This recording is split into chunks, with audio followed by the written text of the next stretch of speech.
Tezirli maglumatlarda Euro 2024 Berlinak finalda doğumlu İspanya yürek kıtkınç Angliyadan üstün çıktı. Oyunun birinci yarımında İspanların hücumlarının hiçbirden İngilizlerin qorağını böktüp bilmedi. Sonuçta bar yedirilip ikinci yarımda başladı. Rodri'nin şanslarına kıyılanıp oturan İspanya'nın janpörleri 47. minutta Williams'ın golundan son teyden şartlanıp başladılar. Angliya'da bunu cevap edip 60. minutta Kane şaştı. Palmer Wolf'a 73. minutta hafafı dengledi. Yönü bir dengedengilik kulağı çekmedi.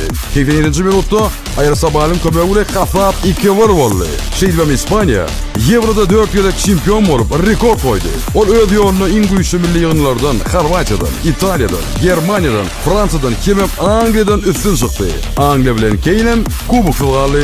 Avrupa Şampiyonatının en gol oyuncusu Rodri. En gol yaş futbolcusu olsa Yamal.